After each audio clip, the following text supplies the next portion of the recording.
아멘. 예, 기쁜 소식을 전합니다. 여러분, 앞으로 열흘이 지나면 무슨 날이죠? 입추입니다. 입추. 열흘만 지나면요, 입추, 가을이 아주 가까이 와 있습니다. 어제 신문 보다 보니까요, 밀양에 얼음골 가보신 분들 많이 계시죠? 39도, 40도 오르니까 모두 얼음골에 얼음이 다 녹은 줄 알고 뒤져보니까 세상에 시원할 때보다 얼음이 더 많이 얼었대요. 신비하다는 그런 모두 그 뉴스를 들으셨을 겁니다. 우리나라 지금 무더위와 전쟁 중에 있습니다. 미국과 중국은 경제전쟁이 지금 붙어 있고요. 문재인 정부는 지금 경제 문제 때문에 지금 큰 숙제를 안았습니다. 최저임금제를 비롯해서 경제가 휘청휘청하니까 지지율이 급락을 하고 있단 말이에요. 여러분, 요 몇 주간 계속 말씀을 전한 마가복음의 말씀에 연결해 보면 예수님은 대단한 인기를 순식간에 얻었습니다. 왜 그런가? 경제 문제를 해결했거든요. 오병이어로 약 2만 명을 먹이고도 12강쥐를 남기게 했으니 경제 문제. 예수님이 이스라엘의 왕이 되면, 임금이 되면 온 이스라엘의 먹는 문제 다 해결한단 말이에요. 그러니 이 2만여 명의 무리들이 이제 메시아를 만났다고, 저 예수를 우리의 왕으로, 임금으로 삼고 우리가 참으로 행복하게 사는 것이 이제 드디어 이루어졌다고 하면서 예수님을 찾습니다. 예수님을 왕으로 옹립하기 위해서요. 오늘 읽지 않았습니다마는 요한복음 6장 14절, 15절을 여러분 한번 보시기 바랍니다. 오늘 읽은 말씀 바로 앞에 14절과 15절 화면에도 나와 있습니다. 그 사람들이 예수께서 행하신 이 표적을 보고 말하되 이는 참으로 세상에 오실 뭐라고요? 그 선지자라. 그 선지자란 말은 메시아라는 말입니다. 모세가 신명기 18장 15절 이하에 예언한 그 메시아가 바로, 그 선지자가 바로 저 예수님이라는 겁니다. 15절 같이 읽습니다. 시작. 그러므로 예수께서 그들이 와서 자기를 억지로 붙들어 임금으로 삼으려는 줄 아시고 다시 혼자 산으로 떠나가시니라. 예, 예수님이 원치 아니하게 갑자기 임금으로, 대통령으로 추대를 받아야 되는 그런 자리에 올 때 예수님은 자리를 피해버리십니다. 한적한 곳에 도피해 완전히 숨어버립니다. 예수님은 그 일하러 오신 분이 아니거든요. 그래도 이 무리들은 이제 불이 붙었어요. 예수님을 찾아다닙니다. 있는 줄 알았는데 가보니까 벌써 없어졌어요. 제자들도 없어졌습니다. 보니까 저 건너편에 벌써 가버나움으로 예수님과 제자들이 건너갔다는 소식을 듣고 무리들이 배를 타고 새카맣게 이 가버나움으로 와서 예수님을 드디어 만나서 따지면 예수님 도대체 언제 갔습니까? 왜 왔습니까? 여러분 6장 24절 25절을 보세요. 무리가 거기에 예수도 안 계시고 제자들도 없음을 보고 곧 배들을 타고 예수를 찾으러 가버나움으로 가서 25절 바다 건너편에서 만나 랍비여 언제 여기 오셨나이까 하니, 이 말은 왜 소식도 안 하고 이렇게 사라집니까? 우리 급한데, 우리가 지금 당신을 임금으로 세워서 우리나라를 세계 최고의 나라로 만드는 것이 눈앞에 다 보이는데 왜 예수님 자꾸 우리와 같이 안 계십니까? 라고 다시 예수님을 이렇게 간절하게 요청합니다. 이때 예수님이 이것을 아시고 그들의 속마음을 알고 이 뜨거운 열기에 찬물을 끼얹어 버립니다. 26절, 27절 다 같이요. 26절 시작. 예수께서 대답하여 이르시되 내가 진실로 진실로 너희에게 이르노니 너희가 나를 찾는 것은 표적을 본 까닭이 아니요 떡을 먹고 배부른 까닭. 자식, 여기 무슨 뜻이냐면 예수님이 오병이어를 베푸는 것이 목적이, 이 배부르게 하는 게 목적이 아니고 당신이 메시아인 것을 알게 하려고 사인을 줬단 말이에요. 사인을 아무리 줘도 너희들이 모르고 자꾸 떡, 고기, 오병이어 기적을 자꾸 베풀려고 한단 말이에요. 너희들의 목적이, 당신들의 목적이 거기 있는 걸 내가 안단 말이에요. 그래서 예수님이 내가 온 것은 이렇게 왔다는 것입니다. 27절 시작. 썩을 양식을 위하여 일하지 말고 영생하도록 있는 양식을 위하여 하라. 이 양식은 인자가 너희에게 주리니 인자는 아버지 하나님께서 인치신 자니라. 예수님이 말씀하시기를 내가 떡하고 물고기 가지고 너희들 경제 문제 해결하러 온 사람이 아니라는 것입니다. 영생하도록 양식, 생각지도 못하는 신기한 양식을 너희들에게 주는데 이 떡은 먹으면 영원히 안 죽는 그런 떡을 주러 온 사람이 바로 나라고 예수님이 자신을 바로 가르쳐 주죠. 예. 자, 놀라운 떡이죠. 여러분, 떡을 먹으면 영원히 안 죽는 떡 말입니다. 옛날에 우리 어릴 때 꿈을 꿨죠. 만화책에는 나옵니다. 요만한 알약을 하나 먹으면 평생 밥 안 먹어도 살고 영원히 사는 약이 없을까?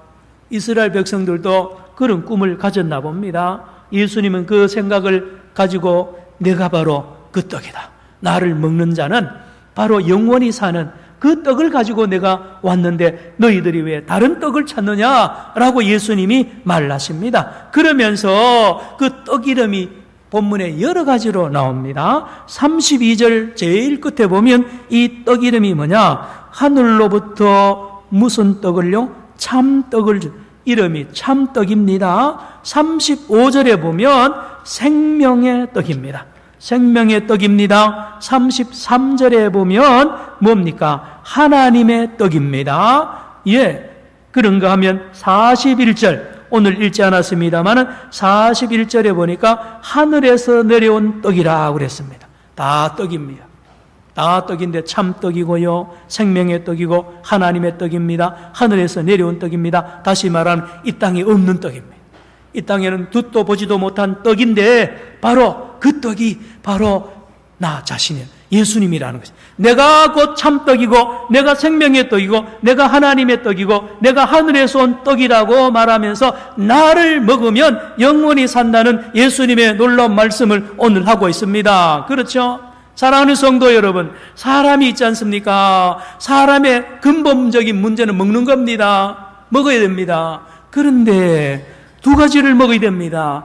떡을 먹어야, 밥 먹어야, 빵 먹어야 됩니다. 입으로 떡과 밥과 빵을 입으로 먹는데 여기까지 오면 짐승이에요. 짐승하고 똑같습니다. 여기까지는. 그러나 사람과 짐승이 다른 것은 그 다음에 양식이 또 있습니다. 사람이 짐승하고 다른 것은 잘 들으세요. 귀로 양식을 먹습니다. 귀로. 그리고 눈으로 양식을 먹습니다. 눈으로. 그리고 마음으로, 영으로 양식을 먹습니다. 짐승은 그렇게 못 먹는데 사람은 먹습니다. 뭡니까? 따라합시다. 하나님의 말씀. 사람이 떡으로만 살 것이 아니요 하나님의 입으로 나오는 모든 뭐로 사는 것이라? 하나님의 말씀으로. 그렇습니다. 말씀을 입으로 안 먹습니다. 말씀은 귀로 먹습니다. 말씀은 눈으로 먹습니다. 영으로, 마음으로 먹는단 말이에요. 예수님이 바로 떡을 줄 뿐만 아니라 이 말씀을 주려고 이 땅에 오신 분이라는 것을 예수님이 오늘 말씀한단 말이에요. 그러면 예수님을 어떻게 먹느냐 이 말입니다. 예수님을 어떻게 먹어요? 이것이 우리 성경에 주의 집중해서 찾아야 되는 이 말씀입니다. 29절로 가시겠습니다. 오늘 보면 29절에 보니까 예수님을 먹는다는 것은 뭘 말하느냐? 예수께서 대답하여 이르시되 하나님께서 보내신 이를 어떻게요? 믿는 것이 누구의 일이냐? 하나님의 일. 그렇습니다. 예수님을 믿는 것이 예수님을 먹는 것입니다. 성경이 말하는 것입니다. 한 걸음 더 나갑니다. 45절입니다. 여러분, 요한복음 6장 45절에 이 6장 45절이 요한복음 6장, 7장, 8장의 키워드입니다. 이 속에 이 45절을 풀어야 이 전체가 풀리게 되어 있습니다. 떡이 뭔지, 예수님을 먹는다는 것이 무슨 뜻인지를 이 45절을 풀지 않고는 풀리지 않습니다. 45절 보시기 바랍니다. 선지자의 글에 이사야서입니다. 이사야 54장 13절을 말합니다. 선지자의 글에 그들이 다 누구의 가르침을? 하나님의 가르치심을 받으리라 그랬습니다. 이리 보십시오. 여러분, 그냥 지나치기 쉬운 구절이에요. 이사야 54장 13절 화면에 보여주시기 바랍니다. 여러분, 이사야 54장 13절 보세요. 내 모든 자녀는, 이사야의 예언입니다. 앞으로 메시아가 오면, 앞으로 하나님 나라가 임하면, 앞으로 예수님이 오면 어떤 시대가 시작되느냐? 내 모든 자녀는 누구의 교훈을 받는다고요? 여호와의 교훈을 받. 이게 무슨 뜻이냐? 예수님이 오시기 전까지는 교훈하고 가르치는 사람이 좀 사람입니다. 사람이 가르쳐요. 제사장이 가르칩니다. 아버지 어머니가 가르칩니다. 랍비가 가르칩니다. 바리새인 서기관들이 가르칩니다. 왕이 가르칩니다. 이 사람이 가르치는 시대가 끝난다는 것입니다. 사람이 가르치는 시대가 뭐를요? 하나님의 말씀을, 하나님의 토라를, 하나님의 계명을 사람들이 가르치는 시대가 끝나고 이제는 하나님이 직접 오셔서 하나님의 말씀을 당신이 직접 가르치는 시대가 드디어 오는데, 그 가르치는 그분이 메시아고, 그분이 하나님이 보낸 자고, 그분이 생명의 떡이고, 그분의 가르침을 받는 자가 영생을 얻는다는 이 말씀이 여기 안에 들어있습니다. 여러분, 이 놀라운 비밀을 깨달으시기를 바랍니다. 여러분, 이사야 54장 13절, 여러분 이 한 주간 이 말씀을 깊이 붙잡으시고 깨달으셔야 됩니다. 여러분, 왜요? 왜? 사람이 가르치도록 하나님이 맡겼습니다. 왕에게도 맡기고, 부모에게도 맡기고, 제사장에도 맡기고, 전부 맡겼습니다. 그 맡은 제사장, 서기관, 바리새인, 서기관들 전부 성경을 달달달달 외웁니다. 얼마나 잘 외우는지 몰라요. 다 외우죠. 성경뿐이 아닙니다. 유대인의 전통을 다 외웁니다. 전승을 외웁니다. 모든 구전율법도 다 외웁니다. 그들이 선생이 되어서 가르치는데, 놀라운 사실은 그들에게 배운 사람들이 하나님의 원래 말씀이 가르치는 것과 반대되는 행동을 한다는 것입니다. 무슨 뜻입니까? 하나님의 율법은 사람을 살리는 법이거든요. 자기 자신도 살리고 이웃도 살리고 온 민족을 살리라고 준 법이 율법입니다. 율법을 지켜 행하면, 바로 지켜 행하면 자기도 살고 많은 사람을 살린단 말이에요. 그런데요, 사람들에게 이것을 맡겨줬더니만, 여러분, 그 계명을, 그 신령한 계명, 그 순수한 계명을 이 사람들이 변질시킵니다. 하나님의 계명을 사람의 계명으로 바꾸어버립니다. 멋지게 포장을 합니다. 그래서 열심히 가르치는데 세상에 그 가르침을 받은 사람들이 그 말씀을 받고는 배탈이 납니다. 소화불량이 나고요, 병이 듭니다. 랍비의 가르침을, 여러분, 제사장의 가르침을 받고요, 그 사람이 죽어간다니까요. 자기도 죽을 뿐만 아니라 남을 죽이는 일, 율법이 가르치는 거 완전히 반대로 하는 거예요. 예수 믿기 전에 사도 바울 보세요. 예수 믿기 전에 사도 바울이요, 당대 최고의 랍비 가말리엘 밑에서 얼마나 배웠습니까? 유학 왔잖아요. 어릴 때부터 유학 와서요, 최고의 이 랍비 밑에서 교육을 얼마나 많이 받았어요. 율법에는 능통했고 흠이 없을 정도로 퍼펙트한 사람이 되었는데, 그가 하는 일이 뭐였습니까? 그가 사람을 살렸습니까? 그렇지 않죠. 그 배운 것을 가지고, 그 율법을 가지고 사람을 괴롭혔습니다. 사람을 정죄했습니다. 고발했습니다. 스데반을 고발하고 또 안 되니까 돌로 쳐 죽였습니다. 왜요? 잘못 배웠거든요. 하나님의 말씀이 그것이 아닌데 사람들이 가말리엘뿐 아닙니다. 모든 사람들이요, 하나님의 그 원래의 율법의 정신을 다 잃어버려요. 그리고는 아주 멋있게 포장을 해서 가르치는데요, 그 부작용이 이루 말할 수가 없습니다. 그래서 여호와 하나님께서 이사야를 통하여 보라, 날이 이르는데 새하늘과 새 땅, 하나님의 나라가 임할 때는 사람이 하나님의 율법을 가르치는 것을 끝내고 하나님이 직접 가르치겠다는 말씀입니다. 따라합시다. 하나님의 학교. 하나님의 학교가 시작이 돼. 하나님의 나라는 하나님이 직접 선생이 되는데 이분이 예수님이라는 것을 말합니다. 성도 여러분, 그렇습니다. 요즘에 대법원 이야기가 자꾸 나오잖아요. 세상에 대법원이 그렇게 부패하면 안 됩니다. 그 마지막 재판의 가장 결정적인 것을요, 아직 결과가 나와봐야 알겠습니다만은 무슨 법원이든지 판사든지 다 부패하면 안 되지만 특별히 대법원은 바로 서요. 예. 여러분, 하나님이 거룩한 말씀을 부모에게, 랍비에게, 제사장에게, 바리새인 서기관들에 맡겼으면 그 말씀이 말씀하는 것을 살려가지고 바로 전하면 그 말씀을 듣는 사람들이 모두 감화감동을 받고 변화를 받아야 될 거 아닙니까? 여러분, 양식을 먹는다 뜻이 무엇인지 아십니까? 가르치는 걸 말합니다. 요한복음 21장 15, 16, 17절에 예수님이 제자들 찾아오잖아요. 그래서 갈릴리 바다에 고기를 굽고 기다립니다. 제자들이 나옵니다. 고기를 나누어 드리면서 사도 베드로에게 묻습니다. 내가 나를 사랑하느냐? 내가 나를 사랑하느냐? 내가 나를 사랑하느냐? 3번 물을 때마다 끝에서 따라합시다. 내 양을 먹이라. 여러분, 내 양을 먹이라는 게 뭡니까? 내 말을, 하나님의 말씀을 바로 가르치라는 것입니다. 가르치는, 먹는 것은 가르치는 걸 말합니다. 잘 먹여야 됩니다.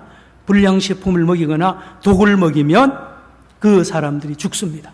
그리고 남도 죽이는 일을 합니다. 그러므로 가장 귀한 사명은 말씀을 바로, 말씀이 말씀하는 바대로 바로 가르치는 것이 사도의 가장 큰 사명이고 우리 믿음의 사람들의 가장 큰 사명이 거기에 있습니다. 여러분, 예수님은 떡을 먹이러, 고기 먹이러 오신 분이 아니라 하나님의 살아있는 말씀을 바로 먹여서 그 사람들을 살려내기 위하여 오셨는데, 이 예수님의 가르침을 잘 받으면, 예수님을 바로 믿고 바로 예수님의 가르침을 받으면 다 살아난다는 것입니다.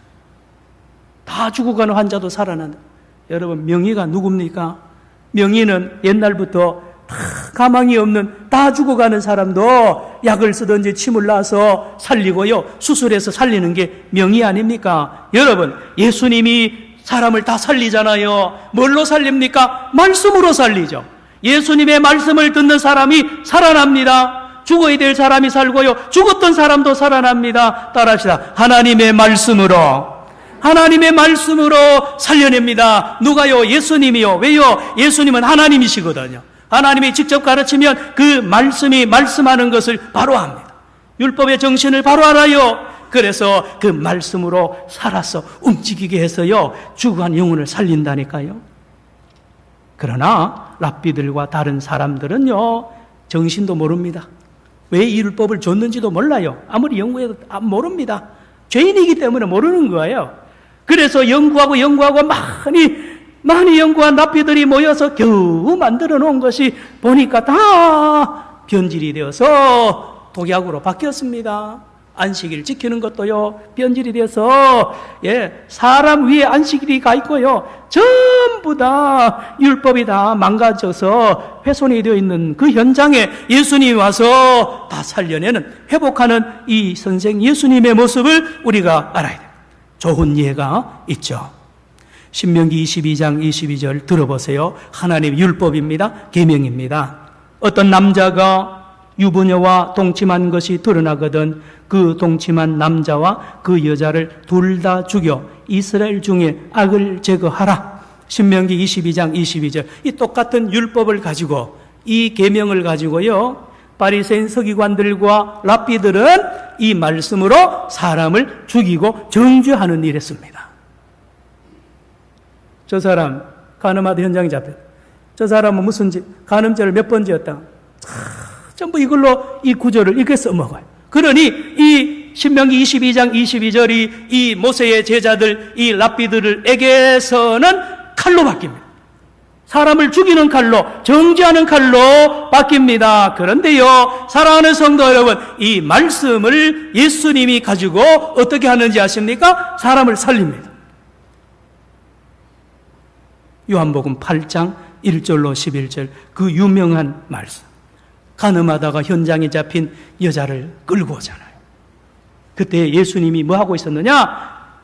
많은 사람들을 성전 마당에 수많은 사람들 앞에서 말씀을 먹이고 있을 때에 그 여자를 끌고 왔습니다. 당황하기 좋죠. 당황하기 쉬운데요. 잘 됐습니다. 차라리 잘 됐습니다. 왜요? 실습이 된 거예요. 어떻게 해요? 하나님의 말씀으로 이 예수님이 이 여자를 살려냅니다. 그런가 하면 이 여자를 죽이러 왔던 이 남자들도 살려냅니다.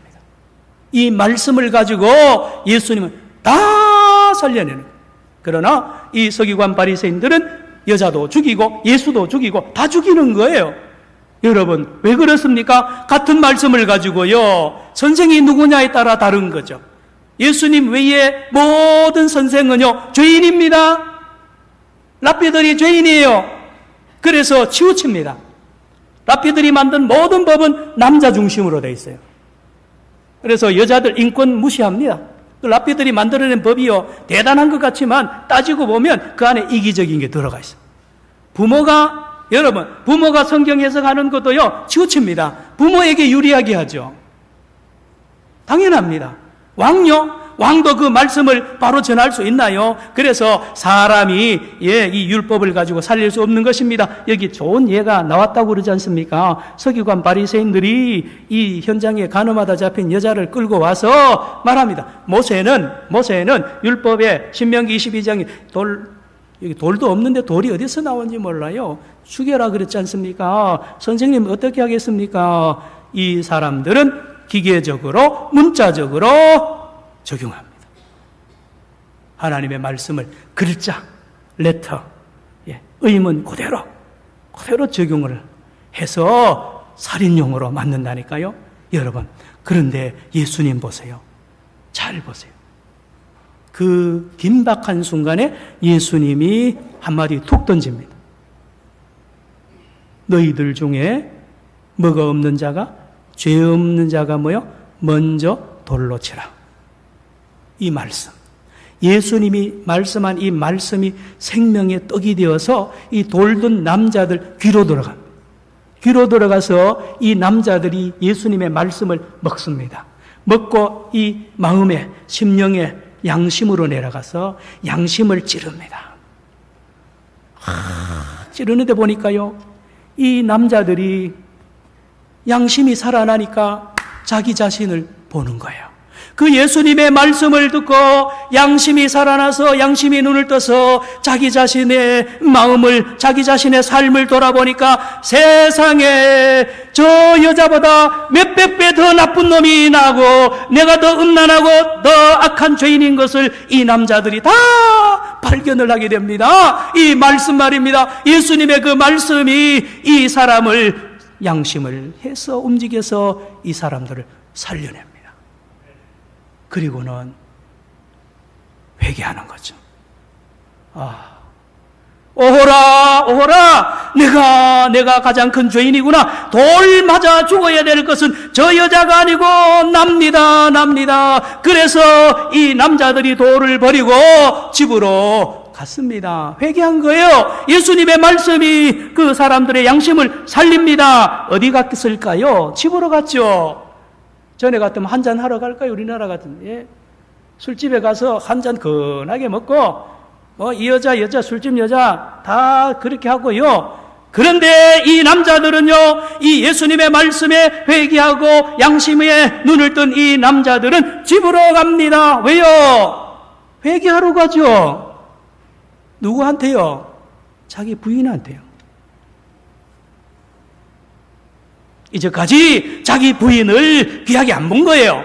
여기 돌던 남자들요, 아니요, 여러분, 우리 한국 남자들, 세계 남자들이 다 그런 경향이 있지 않습니까? 미투 운동이 옛날에도 더 했습니다. 여러분, 이 남자들이 예수님의 그 말씀 때문에 자기 심령도 살아날 뿐만 아니라 부부관계도 살립니다.